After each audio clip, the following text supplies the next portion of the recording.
So, in the previous class we saw how we can handle Fromkin isotherm model. Now, what I want to show you is this. Experimentally, if I want to get NLEIS data, what are the choices we have, what are the precautions one needs to take. And I also want to give you a partial list of publications and describe what people have used, that will give you an idea of what can be done to get NLEIS data. Just to refresh your memory, you have an electrochemical system with working electrode, counter electrode and reference electrode. Traditional EIS, you can call it as linear EIS. Okay. We have a AC potential, it can be superimposed on a DC, it may be with 0 bias or some non-zero bias. As long as EAC 0 is small, we can linearize this, that is shown here. The actual current potential relationship may be described by a curve,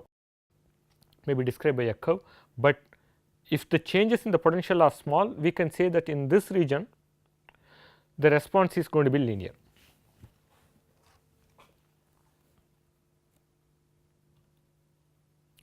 So, the response, if I write it properly, I should write it as I0, I1 sin omega t plus phi 1, I2 sin 2 omega t plus phi 2, but if EAC 0 is small, the I2 is likely to be very small, I can neglect it, that is the idea.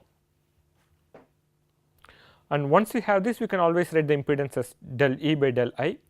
In this case, we will write this as mod value here will tell us the magnitude, the phase difference will tell us the phase of the impedance, and we can write it as real or imaginary, we can write in polar coordinate, Cartesian coordinate, etc.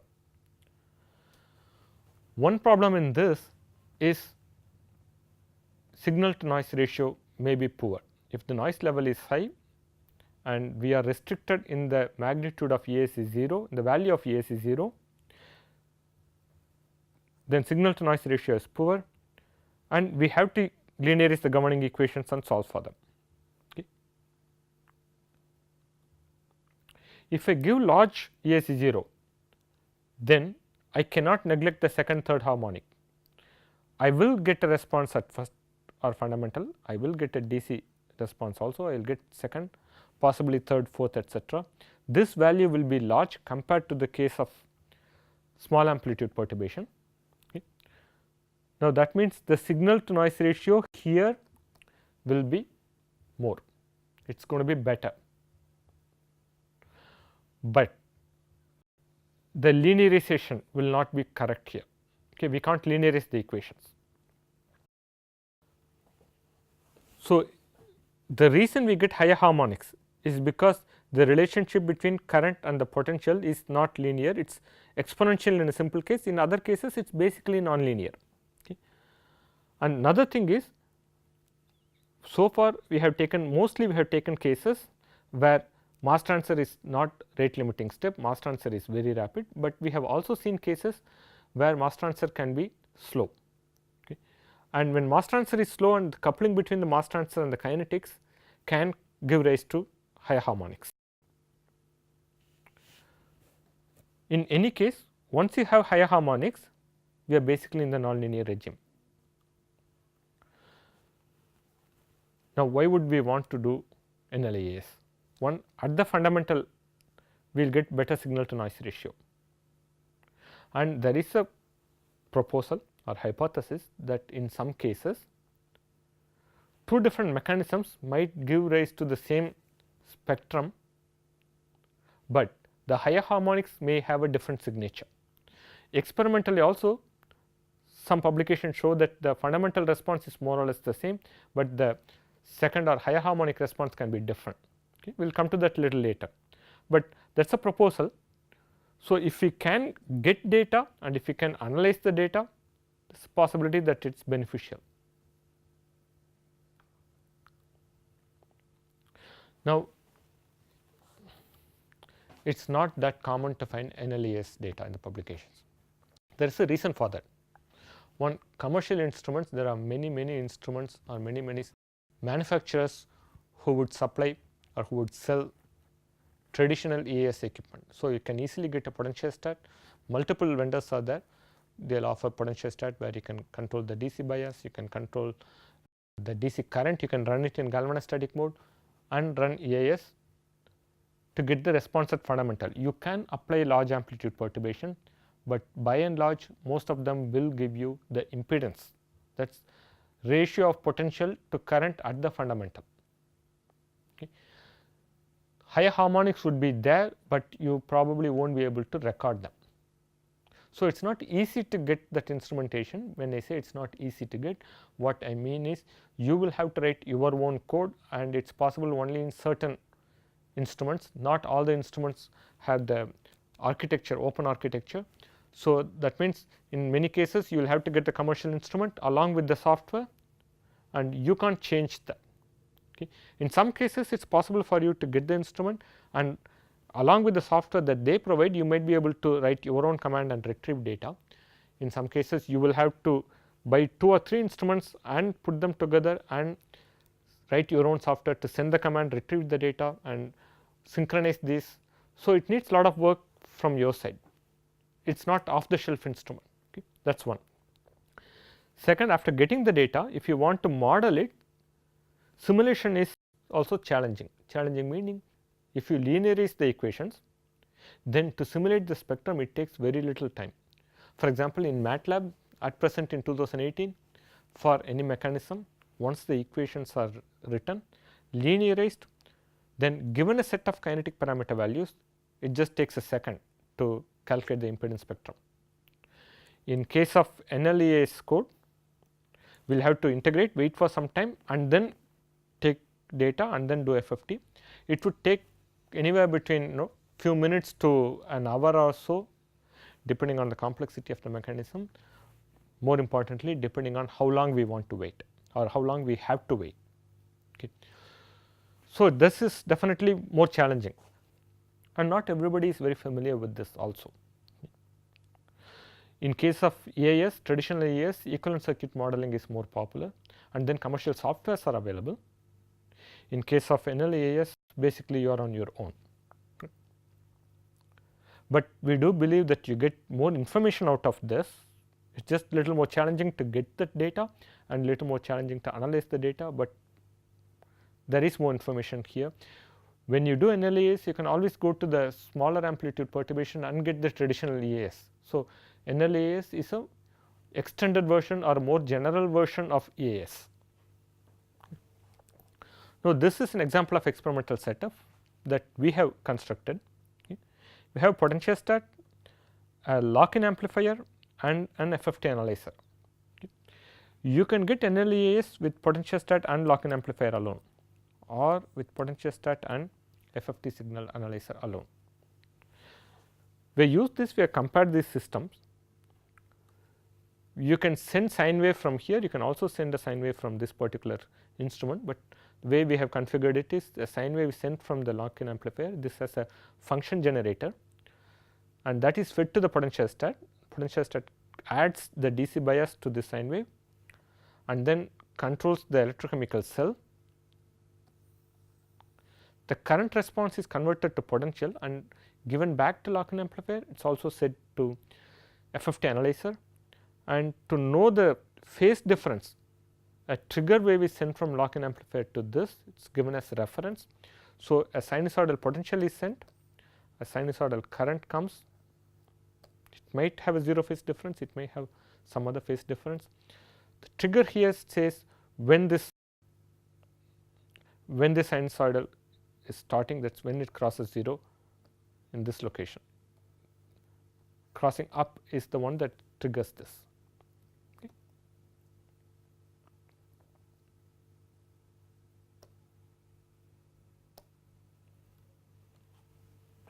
So, we apply sinusoidal signal, response signal may or may not look sinusoidal, it should look periodic, wait for some time and then get steady periodic results and then analyze it.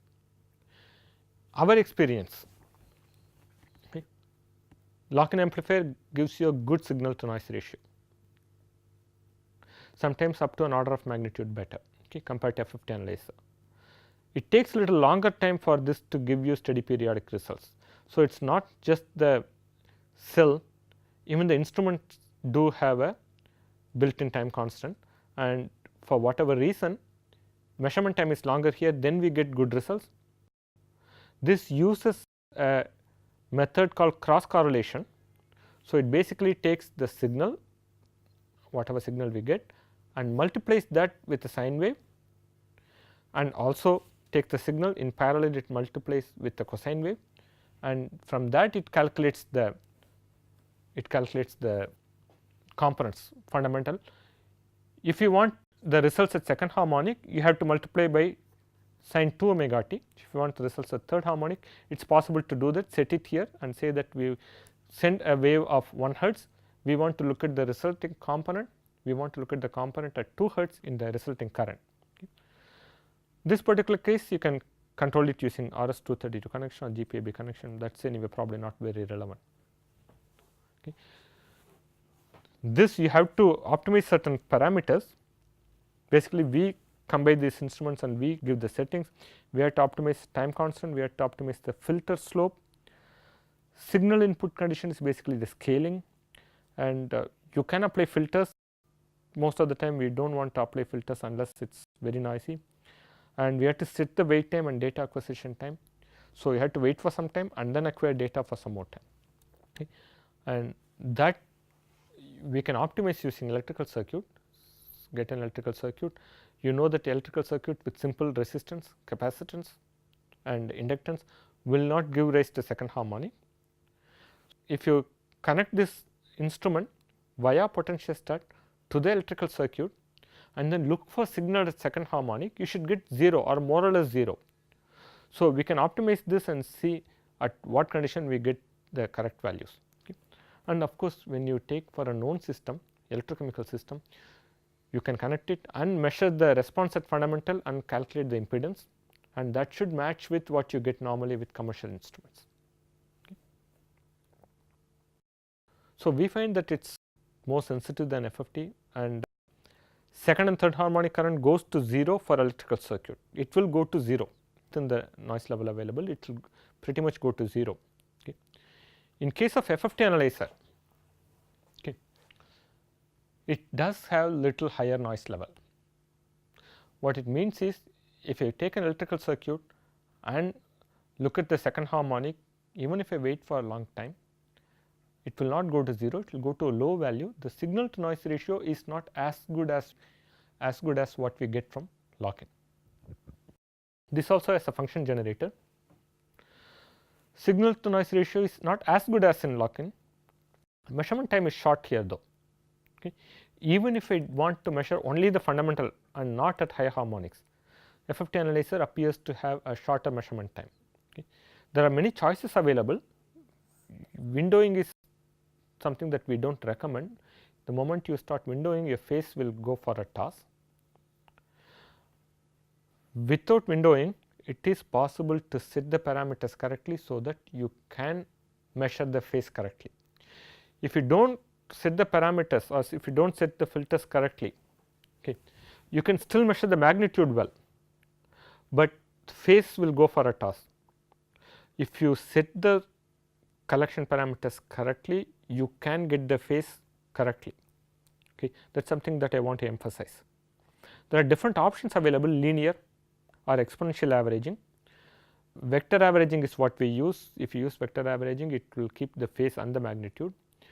If you use other choices like RMS, you will not be able to get the phase. It will apply multiple cycles and you can get exponential averaging, which basically means more weightage is given to the later or the most recent measurement and less weightage is given to the previous measurements.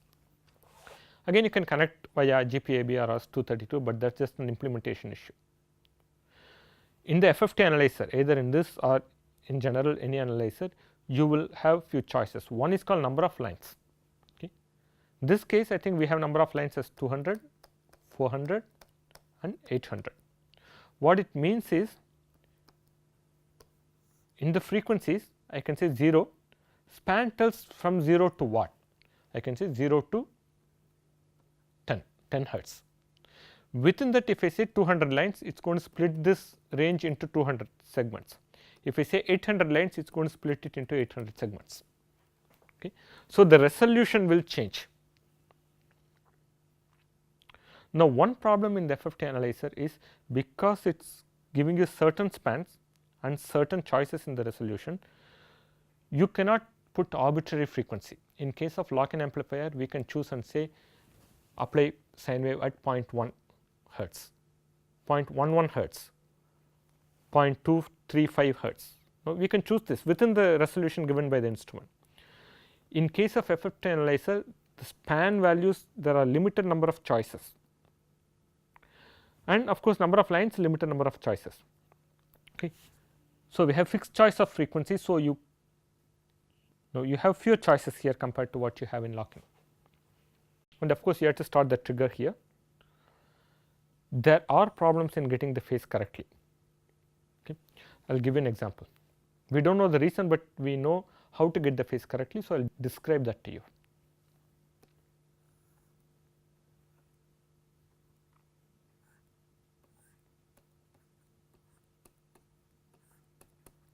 Let us just imagine this is frequency axis and this is the magnitude of the signal. Similarly, you have something for the phase. Okay.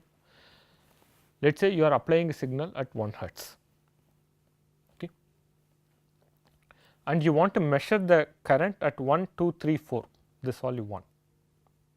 Now, you have a choice. You can say the span is 1 to 4 or 0 to 4 and number of lines is 100. That means, it is going to be 0.04, 0.08, etc., etc. So, you will have 25 segments here, 25 segments here, 25 segments here, 25 segments here, 100 or 200, then it is going to be 0.02, right, 0.02 interval. So, if you give very fine interval and 1 hertz comes here, 2 hertz appears here, 3 hertz appears here, 4 hertz appears at the end, then phase value is actually not good. When we look at the phase value at 1, 2, 3, 4 hertz, it appears to be random. Okay. This is actually very fine resolution, magnitude comes correctly, we do not have any issue, but the phase value appears to be random here. On the other hand, for the same input signal, I still want to look at 1, 2, 3, 4 hertz. I can change the span and say go from 0 to 200 hertz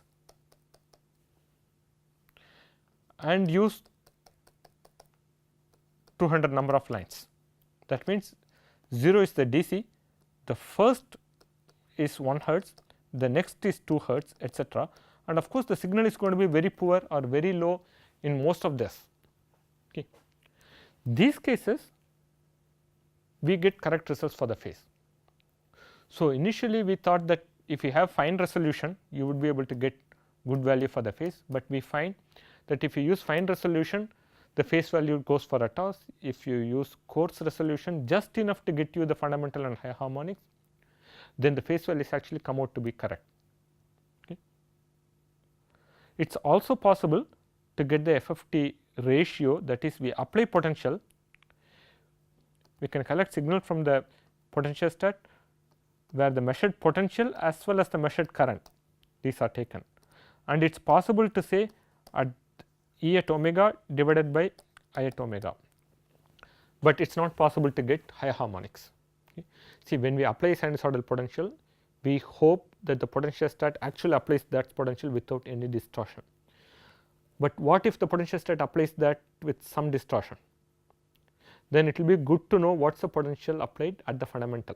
So, if I take the measured potential and do FFT, ideally I should get the magnitude as what I applied, but this just tells you it is possible to actually take the ratio of E by I. Okay. This analyzer we could also get what is called THD or Total Harmonic Distortion. We do not use it in this example, but it is something I want you to be aware of. So, to summarize the comparison, in the lock-in amplifier, it is possible for us to set the frequency to an arbitrary value within the limits and within the resolution specified by the instrument, of course. And one problem is you can measure only one harmonic at a time, either fundamental or high harmonic. Okay. Even if I measure only one harmonic, if I go from 100 kilohertz to 125 millihertz, it takes about 35 minutes for one harmonic, okay, to get good quality data. In FFT, we have fewer number of choices, but you can measure all the harmonics simultaneously, and we can get this in 30 minutes from 100 kilohertz to 125 millihertz. 30 minutes we can get all the harmonics. Okay. And of course, signal to noise ratio is better in lock-in amplifier to some extent. So, we have developed an interface where you can connect the potential stat, lock-in amplifier and FFT analyzer either using GPIB or with serial ports. You can specify that upper and lower limit of the frequency, number of frequencies per decade, whether you want to record harmonics from 1 to 3. We can also say 3 choices of amplitudes. First run 10 millivolts, then next run 20 millivolts, next run 50 millivolts. You can have different choices. We have created different choices of recording the data. That is, wait for short time, take data for few cycles, or wait for long time, more number of cycles. So, you can say higher quality data for the later case, shorter measurement time for the former case. And you can set few other choices. In the beginning, when you apply, you can say wait for certain time and then start applying the sinusoidal potential. You can set the DC bias with respect to open circuit potential, with respect to reference. What it means is, in your lab also, if you take some effort, you can do something similar. Now, as long as the equipment comes with an open architecture, you can write the software and control the equipment, acquire the data and analyze. There is another choice. Okay. Collect the data using analog to digital converter A to D, and then perform the FFT using software. You can also use DTA, that is digital to analog, to generate the sine waves and apply to the potential stat, but it is better to use what is called true sine wave generators. We specify the frequency, we specify the amplitude. Instead of sending digital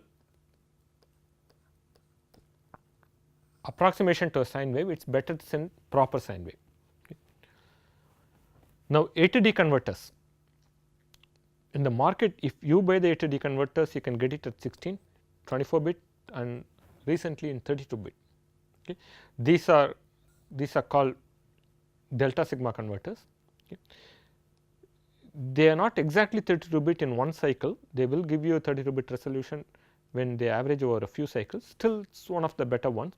Commercially, I think you can get 16 bit commonly, you can probably get 24 bit in some instrument. I am not very sure where you get it, but it is possible that you can get 16 bit or possibly 24 bit. Okay. If you buy your own chip or the board and do this, you have to be aware of certain things. At the low frequencies, if you want to measure at low frequencies, the sampling frequency also has a limitation. So, if I want to measure at very low frequency 1 millihertz, 1 microhertz or 10 microhertz, I have to measure for a very long time, and I want to take samples once in a while, right. I can take samples frequently, but that is going to fill the buffer within the chip or within the board and overflow. So, there is a limit on how many samples can be collected in one go. So, if I want to space it far and farther away, so that in one cycle I get 1000 samples. Minimum sampling frequency, that is period of sampling, there is a limitation. You can't say measure every 1000 seconds in all the chips. Most of the chips will not give you that facility, maybe every half second, every 1 second. Okay.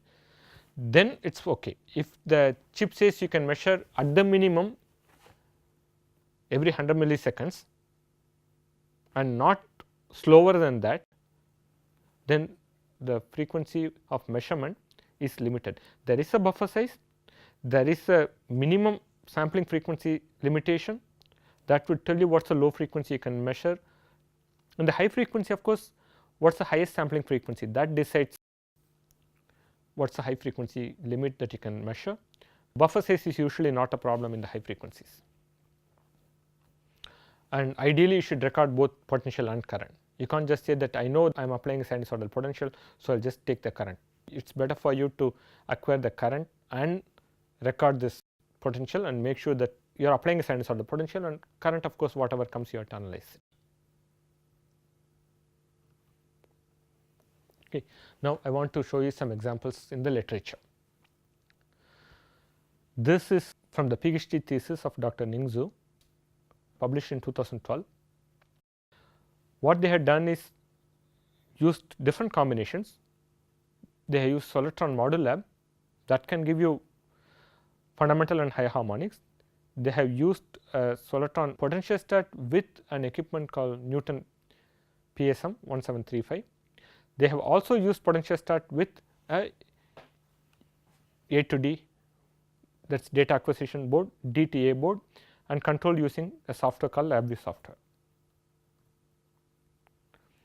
In the module lab, what they mentioned is at more than 3 kilohertz noise is high. They can't change the way it's controlled or way data is acquired because of closed architecture. Okay. Second, in the second combination, at more than 10 kilohertz its noise is high, and again it is not possible to write our own code to control this or acquire data. And the way it was done, it is not possible to say run experiment starting at 100 kilohertz or 10 kilohertz at few frequencies per decade and go till 1 millihertz or go till 1 hertz. You will have to go and change it every time, this frequency, record all the harmonics, then manually go and change it and record all the harmonics, which means it is cumbersome.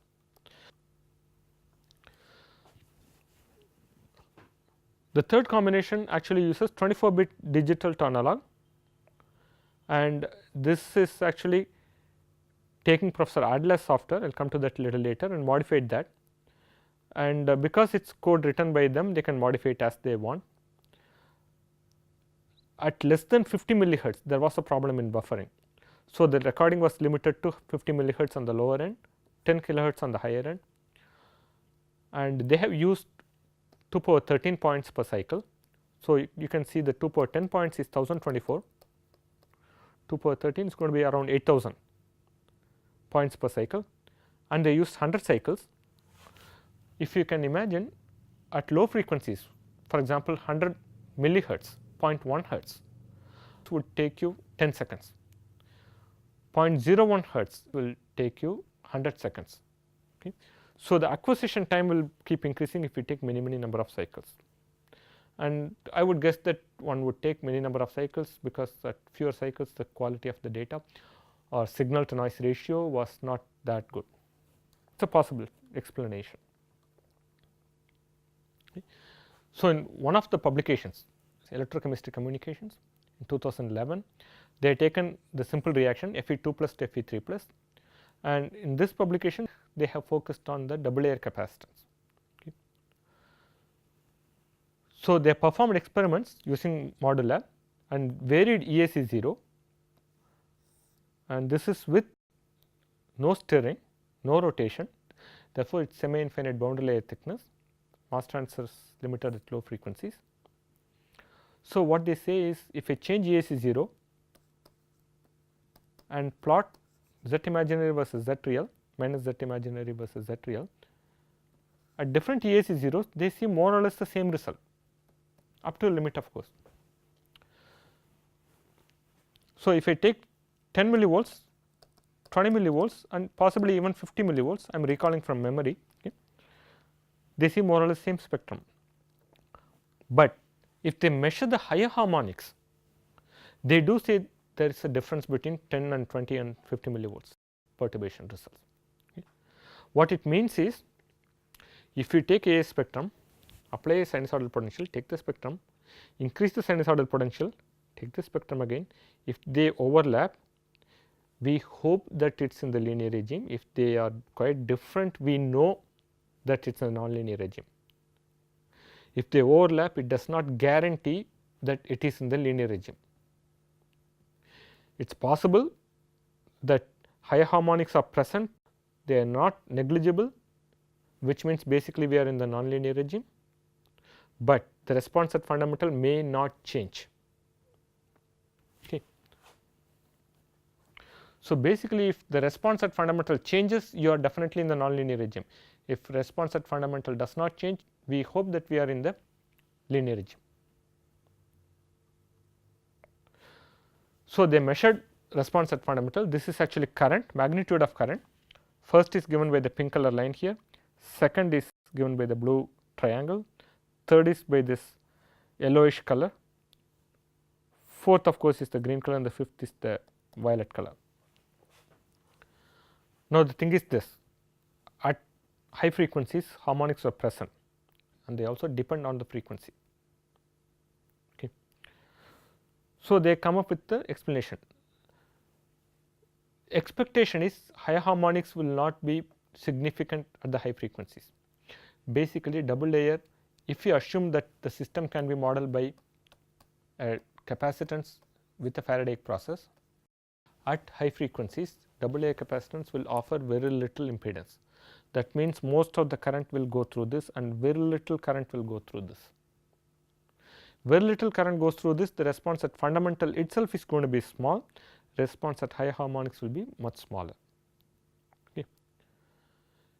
Provided we assume that this is a simple straightforward capacitor, Helmholtz type. Because it is semi-infinite boundary layer thickness, you will have a boundary layer which is very large. In this case, it is going to be till the wall of this beaker or whatever cell that is used, going from the electrode till the boundary. Concentration oscillations will be very small at high frequencies. Concentration will not be able to keep up with the frequencies. So, they will be very small, and kinetic effect basically should be small. That is the view. Okay. And that should be frequency independent. At least in the high frequency region, it has to be small and negligible and pretty much independent of frequency. But practically they see that it is not negligible and that does vary systematically with frequency. So, the proposal is maybe it is not correct to model the double layer capacitor using a simple Helmholtz model. There is another model called Gouy-Chapman model, where it says that the charge distribution is not like an electrode on one side and ions lined up right next to that. It is distributed like this. That means there are more number of ions here, but there are fewer ions here, but it is distributed over a distance, maybe few nanometers. In which case, if you use a Stern model which says there is a significant number of ions distributed here, so that is like a plate, but there is also some distribution along this distance perpendicular to the electrode, then you can combine Gouy-Chapman capacitance and Helmholtz capacitance by adding the inverse of them to get the effective capacitance. And the Gouy-Chapman model describes the capacitance as a function of potential, because the ions alignment will vary with the potential. So, psi here is electrode potential with respect to the bulk solution, okay. And Ck is the concentration of cation here, Na is the Avogadro number, K is the Boltzmann constant, T is the temperature, this is the dielectric constant, and E is the charge of an electron. So, this expression describes how the capacitance here will vary with potential. So, if you apply DC potential, if you apply sinusoidal potential, the capacitance is not a constant, it is going to vary, and this is the equation that describes the variation of capacitance with potential. Now, what they have done is taken the expression, expanded that in Taylor series, taken up to 13 terms, and rearranged that in Fourier series, and then apply Laplace transform to the equations. Okay.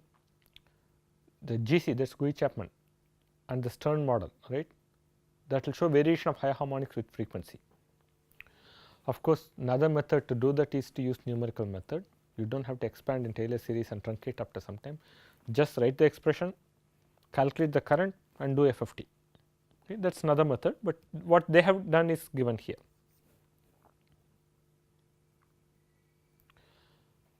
And qualitatively it would predict that the response at high harmonics would be present and they will vary with frequency. Same system, this is published in 2013 in Electrochemical Acta, and this uses potentiostat along with the A2D card and custom software. What they have taken is Butler-Warmer equation to describe the kinetics here, and the concentration is described by Fick's second law. This is assuming that the boundary layer does not have significant amount of convection. a more general equation will account for convection and also for electromigration, because these are charged species. But this is been used to generate the expression for Warburg impedance, and as an approximation this can be used. So, neglected the convection and neglected the electromigration effect.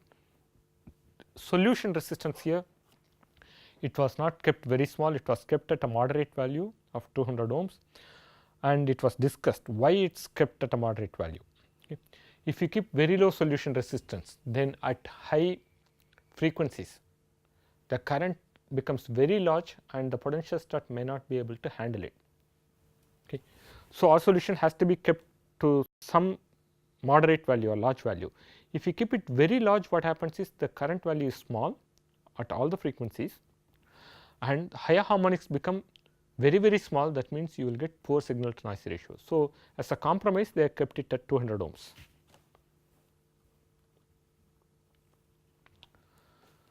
So, the concentrations are written as integrals here, concentration of species A and B, ferro and ferri species, okay. And then in this case they expanded in Taylor series up to 6 terms around DC potential of 0 voltage, and current will have concentration terms. Rearrange this in Fourier series and solve the integral equations using Laplace transform. Not sure how easy it is to extend this to non-zero DC with respect to open circuit potential, and in any case you are truncating after certain number of terms. So, accuracy will become less and less as you increase the amplitude. Now, the conclusion of this study is the even harmonics are sensitive to the symmetry of the system. If the mass transfer effects are not symmetric, you will have even harmonics. If the charge transfer coefficient is not 0.5, you will have even harmonics. If the DC bias is not 0, you will have even harmonics. In general, summary is this: you can get commercial instrument, or you can combine instruments, or you can combine commercial instruments and A to D board. That is also of course obtained commercially, but you have to write your own software. And a simple model can explain the results at fundamental. So, the results at fundamental could be modeled using Helmholtz capacitance, but when you look at the higher harmonics you realize that that is not sufficient. So, you will have to go for a more complex system or more complex explanation. So, higher harmonics can be explained using Stern model, and this is basically an illustration of NLEIS technique. So, this is a pair of publications. Then there is a review. So, I am going to give a couple of examples from the review. Review is written by our group in 2017, and a series of papers are published by group from University of Washington, Professor Schwartz and Professor Adler. So, I will describe one or two examples here. So, this is done on solid oxide fuel cell, okay, and it is done in a galvanostatic mode. If you remember well, the experiments typically are done in galvanostatic mode for fuel cells and batteries. Okay. This experiment focuses on oxygen reduction on a particular film, lanthanum, strontium, cobalt oxide with some vacancies. So, delta, if it is 0, it is a proper oxide, if it is non-zero, it indicates oxygen vacancies. So, the way it is done, data acquisition as well as analysis. Okay. It uses a potentiostat, a National Instrument function generator and digitizer. This uses Gaussian window, they call it as time apodization, and initially they choose a small amplitude perturbation for the current, IAC 0, it is a galvanostatic mode, you should remember that, and then measure the potential fundamental second, third, fourth harmonic, right, and then they calculate the value of E n by IAC 0 at the fundamental, that is E 1.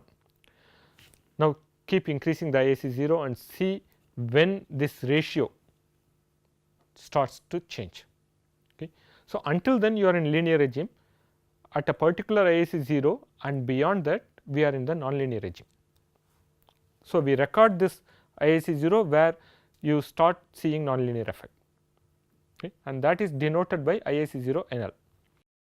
Then continue to increase and record E1, E2, E3 for a variety of IAC zeros. To measure the nth harmonic, this is the procedure they have adopted. you can write the E in Fourier series. It is a function of IIC 0 and omega.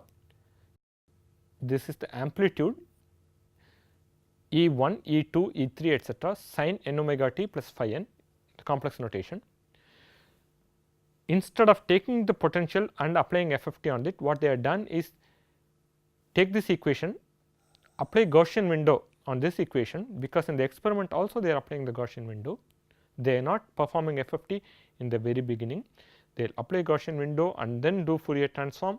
So, in the expression also they apply Gaussian window, do Fourier transform, and then get an expression for the Fourier transformed expression. That is, you take this equation, multiply by the Gaussian window and then do Fourier transform, you get an expression. Results from the experiment, you would fit it to this expression, which is not the original Fourier series. Fourier series experimentally transform or experimentally apply Gaussian window. In the equations apply Gaussian window, apply FFT, equations apply FFT, you get an expression here. Then the results that are obtained here are fitted to this equation, and from that they have taken En and phi n, at least that is my understanding. And they call this En is again fitted to another expression, because they have taken data at multiple IIC 0, they have written it as a series. This is called primary response coefficient. This is E1, they are defining E1 comma 1, E1 comma 3 etc. E2 can be written like this, E3 can be written like this. Okay. These primary response coefficients would be independent of IIC 0 value. E1, E2 etc. will be dependent on IIC 0 value.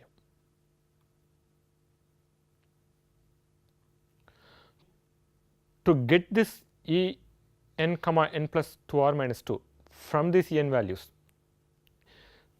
if you look at the expression, this is similar to expanding in Fourier series and then rearrange it here, meaning you first write it as sin omega t plus phi 1 of course, and then sin 2 omega t, sin 3 omega t etc. Now, write this as sin square and sine, I am sorry, sin square and a constant, this as sin cube and sine, 5 as sin power 5, sin power 3, sin power 1. So, convert the Fourier series to Taylor series. Earlier we have seen examples where we have converted Taylor series to Fourier series. This is the reverse or inverse of that. So, this fitting this is somewhat similar to taking the Fourier series and converting it to Taylor series. For example, IDC plus IIC 0 sin omega t, you can write this in theory as a Fourier series. Of course, this with the phase I would write it as cosine 2 omega t if this phase is pi by 2, and this can be written as 1 plus 2 sin square, 3 minus 4 sin cube, and all the sin omega t terms can be grouped together, all the sin square can be grouped together, all the sin cube can be grouped together, and you would get an expression which goes like this. All the even numbers f0, f2, f4 from the Fourier series will come to the constant, f1, 3f3, 5f5 will come for sin omega, 2f2, 8f4, 18f6 etc. for sin square. If it is sin cube, it has to start at f3. If it is sin power n, it has to start at fn with some coefficient, and then it is going to go with an increment of 2. So, if it is going to be 3, it is going to be 3, 5, 7 etc., 2, 4, 6 etc. If you write this in Taylor series, you would write it as first derivative divided by 1 factorial IIC 0, second derivative divided by 2 factorial IIC 0 square etc. Now, this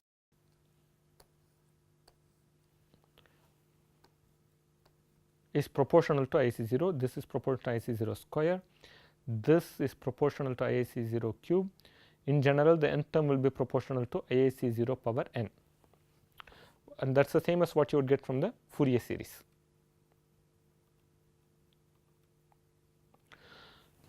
If you look at this, it is very similar to the expansion for modified Bessel function. I want you to look at this modified Bessel function of the first kind, In is expanded like this. We have seen this before, and you can rearrange it a little and write it as x power n x power 2m divided by 2 power 2m plus n, m factorial, n plus m factorial. What they have given can be rewritten. You can take IISc 0 power n outside, all the terms with r should be inside, and if you look, this and this look very similar to x power n and x power 2m. Of course, the remaining terms are related to the other factors here. So, it is similar to, it is not identical, it is similar to the expanded version of the modified Bessel function. Now, what they have done is truncate the series after few terms and calculate it. Then you can propose the mechanism. For different mechanisms, you can get different predictions, and you can compare with the experimental results and see where the mechanism predictions match with the experimental results, and you try evaluating few mechanisms, only one of the matches, we hope that that is the correct mechanism. Initially, you try with the impedance.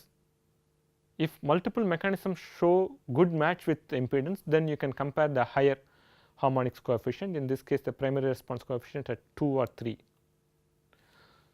So, they have published this in 2007. It is for oxygen exchange kinetics on this particular membrane or thin film.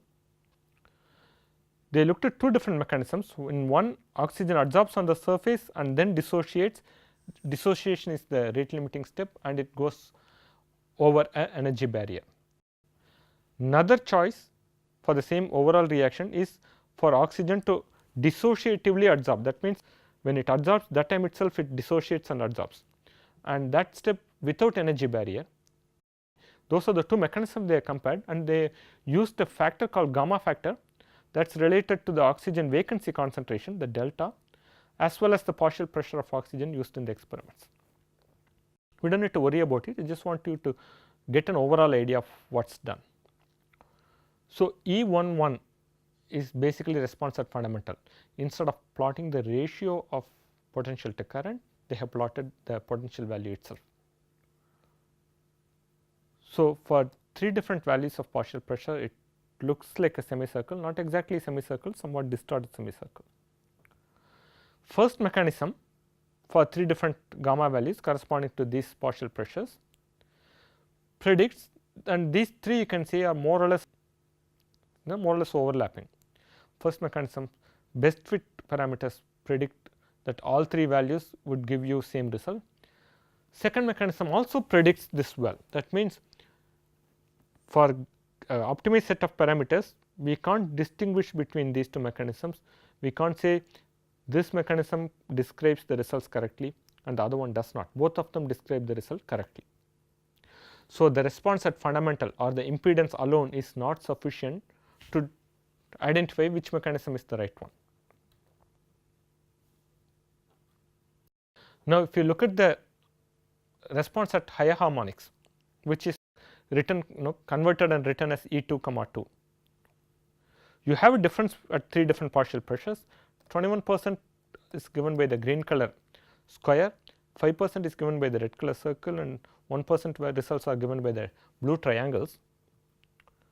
First mechanism shows some difference, but all these things are present only in the fourth and the first quadrant, whereas here results are present in first, second and third, a little bit of that is present in the fourth quadrant. Second mechanism, for the optimized parameter, they get results which are similar to what they see in the experiments. Blue color line corresponding to the 1%, red color corresponding to the 5%, and green color dashed line corresponding to the 21%. You can definitely say that these predictions give you a better match compared to the prediction from the first mechanism. So, the summary here is higher harmonics here help you choose the correct mechanism. So, this is one example. So, model discrimination was not possible using only the results at fundamental. Now, if we use second harmonic instead of primary response coefficient, I am not very sure that the conclusions will be very different. Okay, you can use second harmonic and third harmonic as long as you can measure them and as long as you can predict them, you should be able to compare. If the primary response coefficient at the second or third order give you good match, my guess is second and third harmonic would also give you a good match, but we haven't tried it. Okay, results from another group. This is published in 2009, and they, instead of higher harmonics, they use similar to primary response coefficient, they use what's called frequency response function. They have analyzed PEM fuel cells, and in the fuel cell during normal operation you would get a spectrum.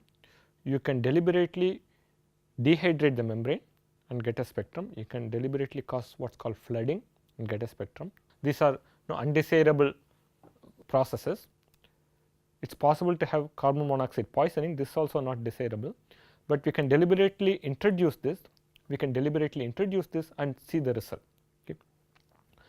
So, in the mathematical formulation for weakly nonlinear systems, okay, they have taken what is called Volterra series and written expressions for what they describe as higher order frequency response function, FRF, HFRF. And again this is a fuel cell, it is run in pseudo galvanostatic mode. E1, E2, E3 correspond to the potential response at fundamental, second and third harmonic. Right. And when it is written in terms of the FRF, they are written a series H1, H3, H5, H2, H4 for the second harmonic, 3, 5 etc. for the third harmonic. So, qualitatively if you look at it, it looks similar to the primary response coefficient expansion, and naturally it looks similar to the expansion for modified Bessel function. Now, if you go to moderate amplitude, you would get response at second harmonic, you will not get any response at third harmonic, or you will not get significant response at third harmonic. So, they had done the experiments at moderate amplitudes. Instrumentation, okay, they used a galvanostat along with a phase sensitive detector, and they used moderate amplitude to ensure that third and higher harmonics are small, and these results are published in 2009. So, the response at the fundamental is shown here, they call it as first order FRF, basically it is the response at fundamental, magnitude and phase in Bode plot as a function of frequency in the log scale.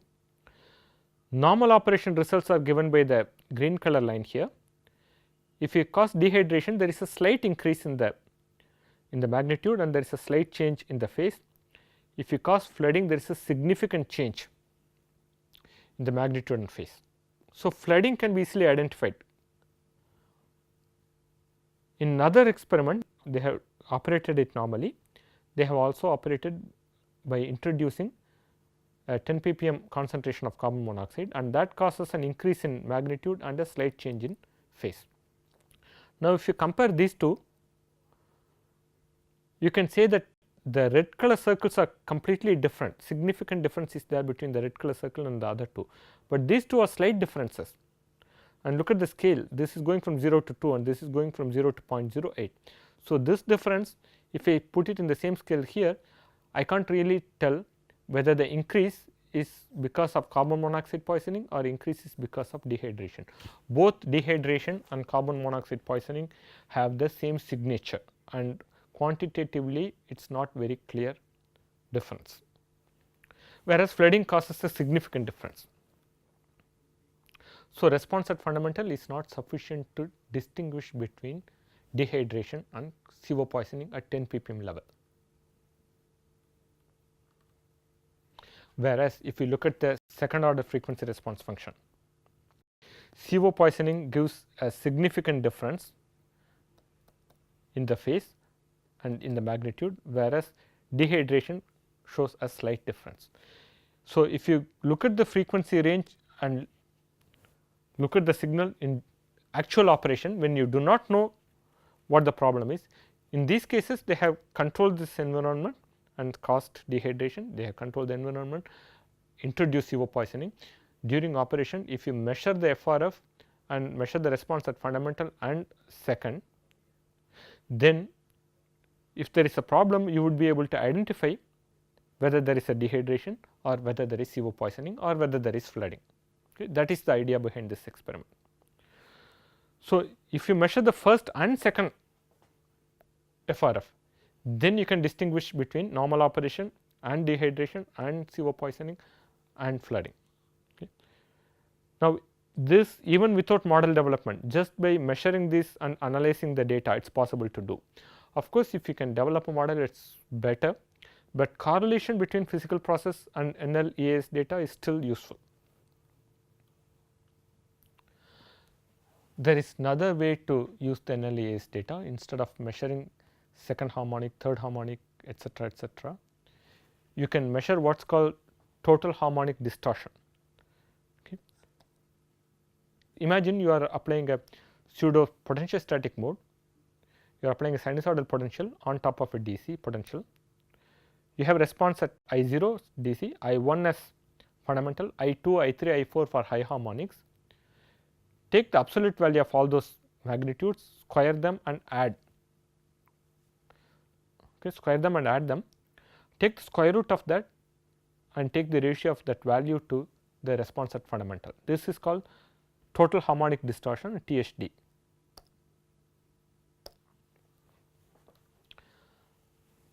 Phase information is not collected here, only the magnitude information is collected and used, and this particular experiment is done for sensing methanol concentration in DMFC, okay, direct methanol fuel cell. This is published by another group in 2012 by Professor Kruer. This equipment used is Zanus Xenium and PP24.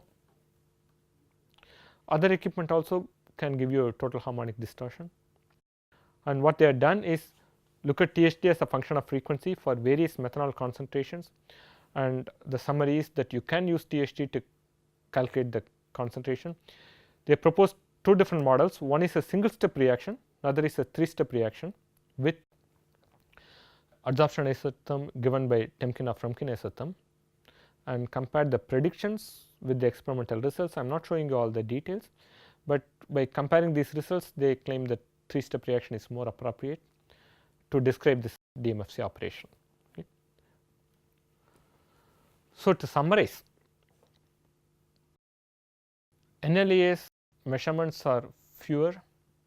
You do not find them as common as what you see for traditional EAS. Main reason being there is no well established commercial instrumentation available from multiple manufacturers. In case of EAS, you can get instruments from many manufacturers and test.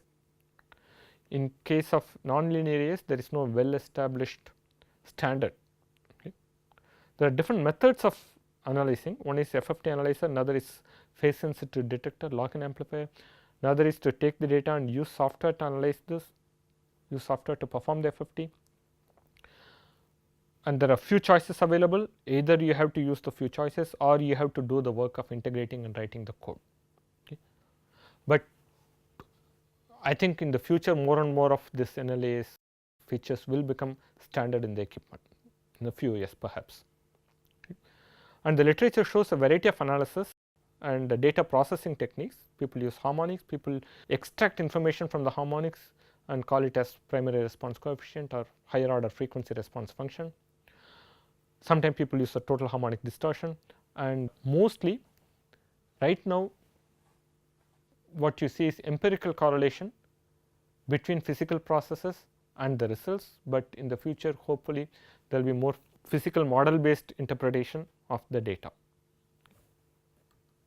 Okay, we will stop with this.